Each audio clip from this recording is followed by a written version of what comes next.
Bonjour, bienvenue à tous dans Le Talk. Aujourd'hui, j'ai le plaisir de recevoir Maude Fontenoy. Merci d'avoir accepté notre invitation. Bonjour. Maude Fontenoy, vous êtes navigatrice et maintenant engagée en politique sur l'écologie notamment. Vous êtes déléguée au sein du Parti Les Républicains sur les questions d'écologie, mais aussi vice-présidente de la région Provence-Alpes-Côte d'Azur et vous défendez dans la primaire Nicolas Sarkozy. Alors on va parler de ce livre, Des tempêtes, j'en ai vu d'autres, ça sort aujourd'hui. Oui. Voilà, c'est sur Pour une écologie sans démagogie. Donc ce n'est pas votre premier livre sur l'écologie, vous en avez déjà publié auparavant. Donc dans ce livre que j'ai eu le temps de parcourir, il y a une sorte de double récit qui est entremêlé. Donc c'est à la fois sur vos traversées en mer et en même temps sur votre engagement en politique. Qu'est-ce que vous avez voulu montrer ? Non, c'est vrai. En fait, dans ce livre, j'ai voulu montrer que l'engagement, c'était pas facile, en fait. D'accord. Et que dans la vie, il faut s'engager. Quand tu pars un jour pour traverser un océan à la rame, je peux vous dire qu'il faut décider de s'engager à fond. Parce que personne ne croit en vous, parce que le parcours va être de 5 mois, parce que vous partez seul, non accompagné, non surveillé, et qu'il va falloir chaque jour ramer pour y arriver. Et en politique, c'est un peu la même chose. Tu pars, c'est un peu sans filet. Donc là, vous êtes à fond. Je suis toujours à fond dans ce que je fais. Pour moi, l'engagement, aujourd'hui, c'est vraiment l'environnement. Donc, je l'ai fait pendant 15 ans au sein de ma fondation, qui fait de l'éducation à l'environnement. Je l'ai fait à travers mes livres, à travers les documentaires. Et là, c'est vrai que lorsque Nicolas Sarkozy, puisqu'on parle de lui, me dit « Écoute, moi, j'aimerais bien que tu puisses travailler sur les thèmes environnementaux au sein de mon parti, parce que je vois ce que tu fais, je partage tes idées, propose-moi des choses », il y avait deux options. Où je me dis, bon, attends, franchement, c'est dangereux, tu vas voir, tout le monde va te tomber dessus, tu vas te reprendre un retour de flamme, ça va être quelque chose.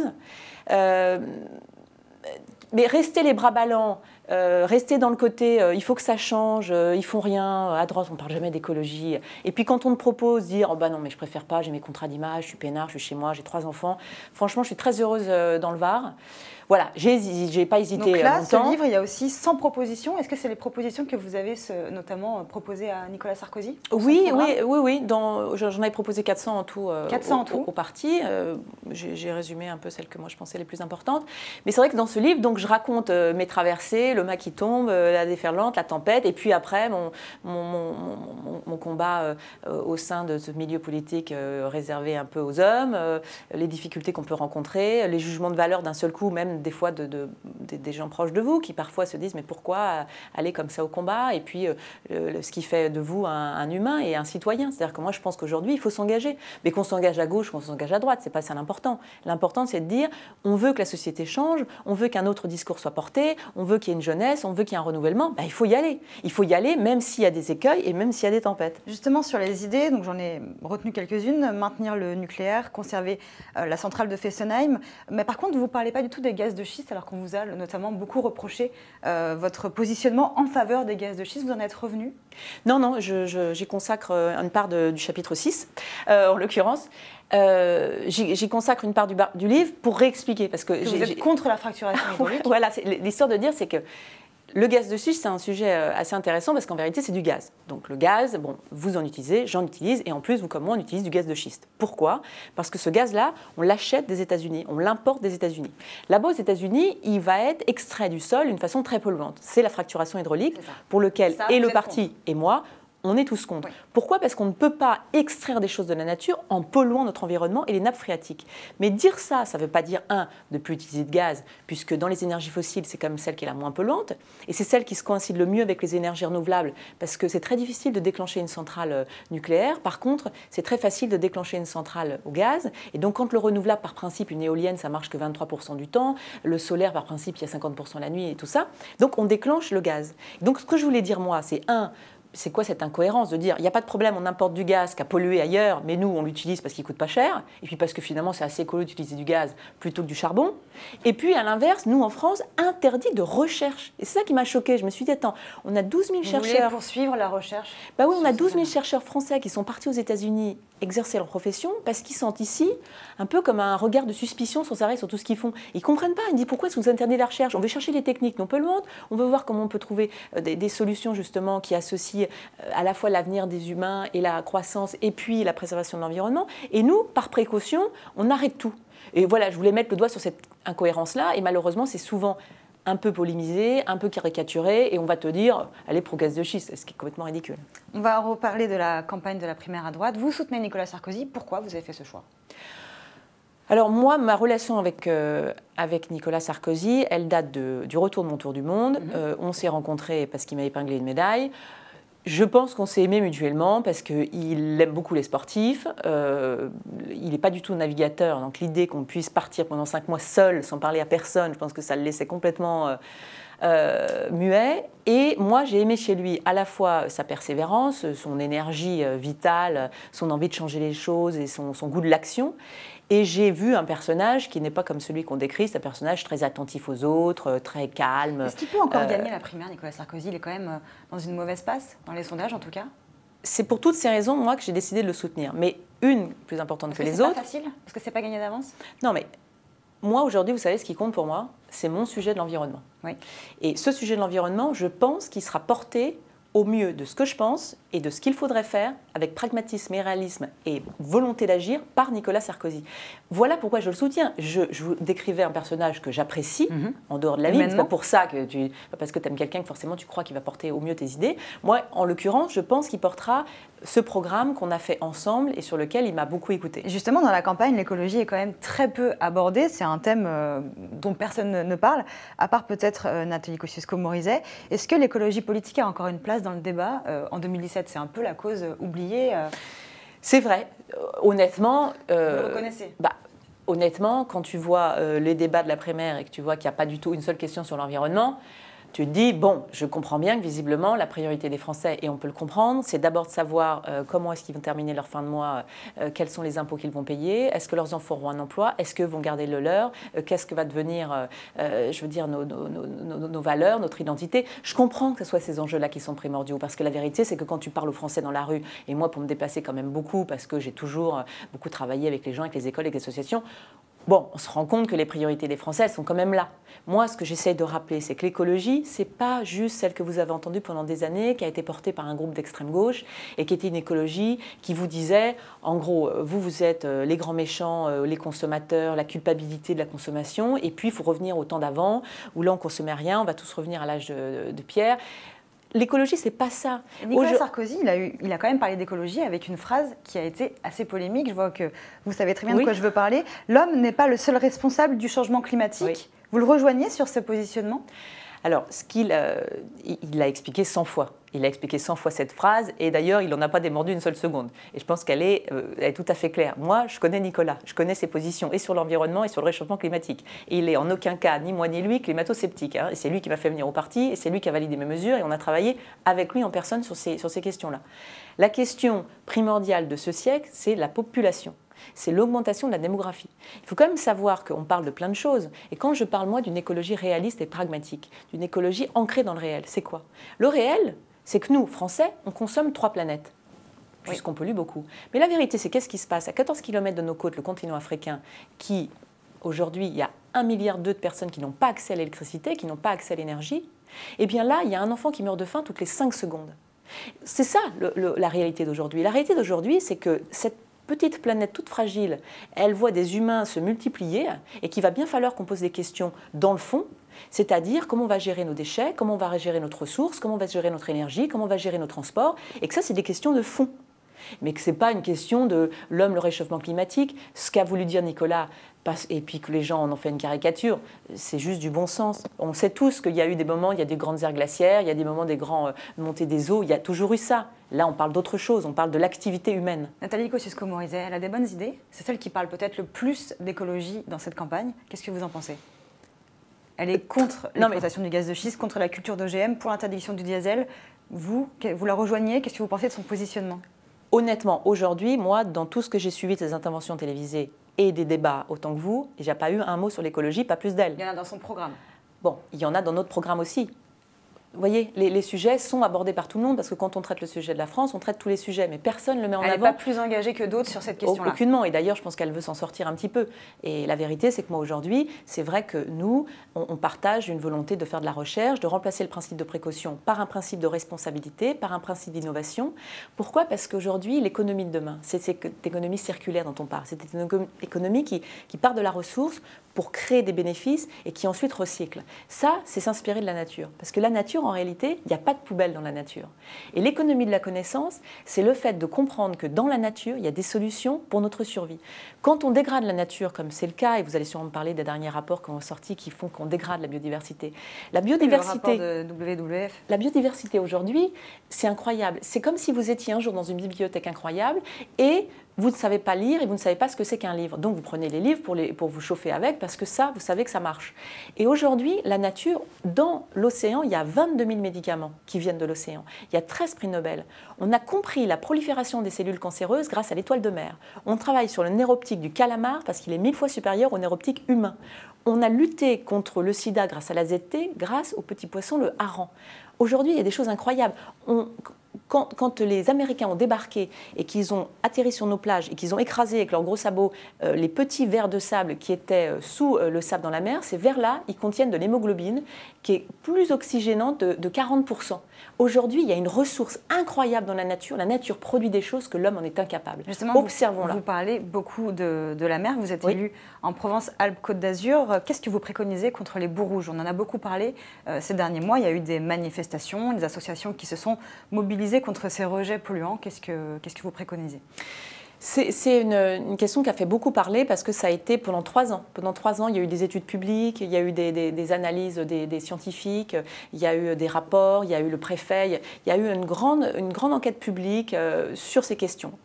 Avec tous les résultats qu'on avait, le préfet a décidé, et le Parc national des Calanques a voté, donc autant les écologistes du parc naturel, autant que l'autorité, a décidé qu'on avait le droit de rejeter des eaux qui seraient transparentes, qui seraient dépolluées à 99%. Il y a aujourd'hui des discussions qui disent que, moi je ne vous dis pas que ce qui n'a pas été fait pendant 40 ans, c'est complètement dégueulasse, parce que ce qui a été rejeté, c'était vraiment des boues rouges. Aujourd'hui, ce n'est plus le cas, donc il faut quand même le dire. Aujourd'hui, est rejetée une eau stagnante, transparente, qui ne pollue plus, qui pourrait être polluée à 100%, mais il n'y a pas de technique aujourd'hui possible pour dépolluer à 100%. Et donc, moi, ce que je préconise, c'est qu'on soit un peu plus dans la raison et surtout qu'on poursuive la recherche. Il faut des études complémentaires pour connaître les différents impacts. Et je pense que c'est ce qui est en cours, parce qu'il y a toute une commission totalement indépendante qui a été mise en place. Et donc, ça suit son cours. Je pense qu'il faut juste dépassionner. Et moi, j'attends de nos responsables politiques de la nuance, du calme, quelque chose de raisonné, et de ne pas alarmer sans arrêt et de ne pas toujours être dans le catastrophisme. Une question sur le quinquennat de François Hollande. Est-ce que vous estimez que la COP21, par exemple, c'est une réussite ?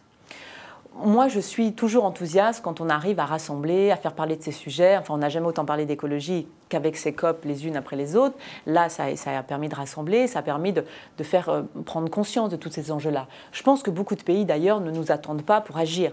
Ce que je veux juste, c'est qu'à un moment donné, on ne dise pas que juste en parler. On fasse. Et de dire, bah oui, on a conscience, c'est bien, mais que finalement, quand tu lis le protocole, moi je l'ai lu, de voir que c'est bien écrit noir sur blanc que ce qui a été dit et la réduction des 2 degrés aujourd'hui ne pourra pas être atteint si on suit les préconisations de chaque pays, c'est écrit noir sur blanc, c'est-à-dire que bon, il manque un peu de la matière. Bon, mais c'est toujours bon. C'est toujours bon parce que ça va permettre d'avancer dans le bon sens et que la vérité, c'est que nombreux pays sont en train de faire cette avancée. Posez vos questions à Maud Fontenoy sur Facebook, sur le Facebook Live. J'accueille Marc Debony, journaliste au Scan du Figaro, avec moi sur le plateau.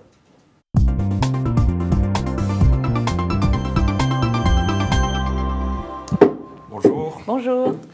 Alors, les internautes du Figaro sont ravis de suivre votre intervention. On nous posait la question, vous qui êtes navigatrice, c'est Christian Flick qui nous demande, qu'est-ce que vous pensez de la solution des hydroliennes pour l'énergie? Oui, moi je suis une passionnée des océans. J'ai souffert en voyant les océans dégueuler d'immondices. La vérité, c'est que quand tu es sur ton tout petit bateau à rame, que tu es au milieu d'une nappe de pétrole ou que tu es au large de l'Antarctique, j'ai quand même croisé un frigo flottant entre 2 eaux. Et quand tu vois ce 7e continent de déchets qui est entre Hawaï et la Californie et qui refait 6 fois la taille de la France, bon, tu te dis qu'il y a quand même quelque chose à faire. Sur la question de l'énergie marine, c'est incroyable, parce que quand on parle justement tout ce qui concerne la science, le biomimétisme, l'inspiration des techniques, la mer, c'est un potentiel énergétique, mais colossal, bien supérieur à ce qu'on aurait besoin, que ça soit avec la force de la houle, avec la différence de température. Nous, par exemple, à Marseille, on va récupérer la température qui est plus froide pour créer une sorte de clim et créer de l'énergie avec. Les hydroliennes, c'est aussi quelque chose de formidable, en concertation évidemment avec les acteurs, avec des études d'impact pour la biodiversité, mais c'est une façon de faire de l'énergie. Et aujourd'hui, les océans vont nous apporter toutes ces solutions-là. Et la France est la deuxième puissance maritime mondiale.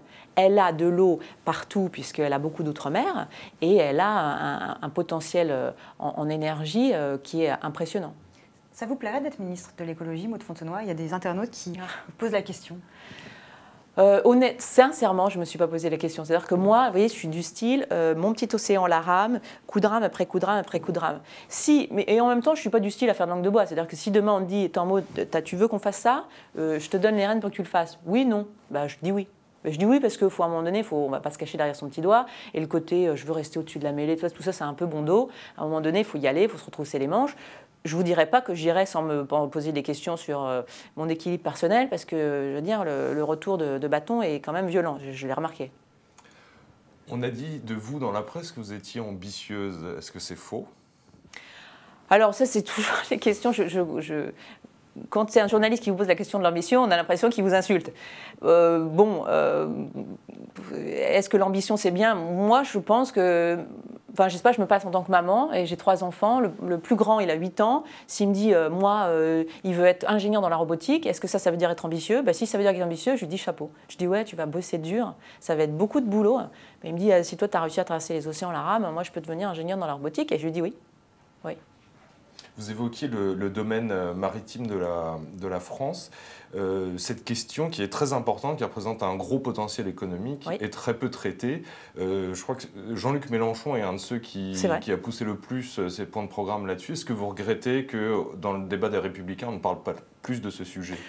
On en parle, on parle de l'autonomie des ports, on parle du développement des énergies justement renouvelables marines, on parle du développement du tourisme marin, on parle de la sécurité sur les navires de commerce, sur les infrastructures sur les ports et notamment sur le fret, et on parle aussi de la préservation notamment de tout ce qui est les fonds marins. Vous savez qu'on étend nos plateaux continentaux pour pouvoir un jour peut-être faire de la recherche sur ces sols où il y a des nodules polymétalliques, où il y a des encroupements cobaltifères, où il y a beaucoup de choses qui sont passionnantes à étudier. Je pense qu'on en parle, mais c'est vrai que ces sujets-là, ils en parlent tous dans leur programme, ils en parlent tous en interne, on en parle tous en réunion. Tout le monde a conscience que c'est des gros sujets.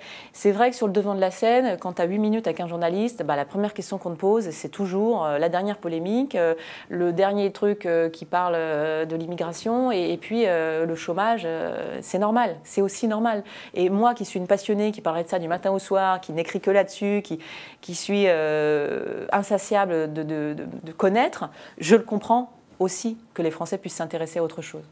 Une question intéressante qu'on vous pose, c'est que pensez-vous des pilleurs de sable? Vous savez que le sable est une ressource qui est en train de disparaître, qui est en train de devenir rare. Oui, je sais qu'il y a de nombreux problèmes là-dessus. Je pense qu'aujourd'hui, il faut impérativement qu'on fasse plus attention à ces ressources. En fait, on a longtemps rejeté autant dans l'océan des choses qui ne devaient pas y être. Et puis après, vous savez, 60% de la mer est quand même sans juridiction. Donc on peut aller y prendre ce qu'on veut, on peut aller y faire ce qu'on veut. Et on ne sera pas jugé. Il y a des traitements sur le sol, il n'y a rien sur ce qui s'appelle le volume d'eau, la colonne d'eau. Donc aujourd'hui, il y a beaucoup de choses à faire au niveau international et il manque une arme juridique, justement.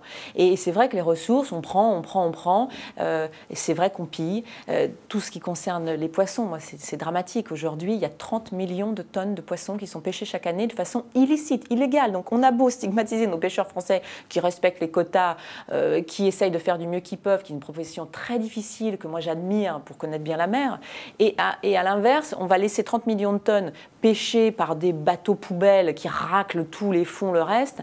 Aujourd'hui, il y a besoin de gérer ces sujets-là parce que la mer ne pourra pas produire inlassablement. Mais ce qui est intéressant, c'est de voir sur des zones que l'on va protéger, tout en permettant la pêche, c'est une zone qui va produire plus que si on ne pêchait pas. Donc ce n'est pas quelque chose qui est négatif forcément. Je pense qu'on peut réconcilier l'homme et son environnement et arriver à prélever tout en assurant. Et donc de parler d'une écologie qui ne soit pas une écologie juste un peu moins mauvaise, mais qui soit complètement renversée pour être meilleure.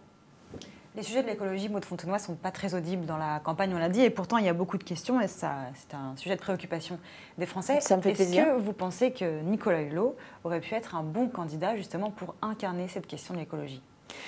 Oui, moi, je n'ai pas bien compris pourquoi il n'y allait pas, parce que, honnêtement, tu te dis, si jamais tu veux que ça avance, tu veux qu'on porte tes idées, et qu'on te propose le poste que tu as écrit en disant c'est le poste qu'il faut, et on te dit, bah, tu le prends ou pas, et tu dis non, tu te demandes si vraiment tu as envie que ça change ou si tu fais juste de l'affichage. Ensuite, c'est vrai qu'on n'a pas bien compris aussi, il faut être aussi fidèle autant dans ses idées et donc dans son action que dans ce qu'on suit. On l'a vu sous Chirac, on l'a vu chez Europe Écologie Les Verts, on le voit chez Hollande. Enfin, à un moment donné, il faut aussi être cohérent parce que je pense qu'on doit être cohérent envers soi-même, envers sa famille, envers les électeurs. Vous avec Nicolas Sarkozy. Mais moi, je suis particulière. Je suis fidèle à la vie et à la mort. C'est des valeurs qui m'ont été inculquées depuis toute petite. Je pense qu'il faut aller au front, qu'il faut se battre, qu'il faut être digne de sa condition d'homme avec un grand H. On a la chance, nous, d'être nés là, de ne pas être nés au fin fond de l'Afrique. Je pense qu'avec cette chance-là, on doit faire un peu quelque chose de ses 10 doigts. Oui. Une dernière question. Vous êtes une femme en politique. Vous y êtes entrée femme, oui, il n'y a pas très longtemps. Est-ce que c'est difficile ? Qu'est-ce que vous avez dû changer dans votre vie, chez vous, au quotidien, pour vous adapter à cet univers qu'on dit assez cruel ?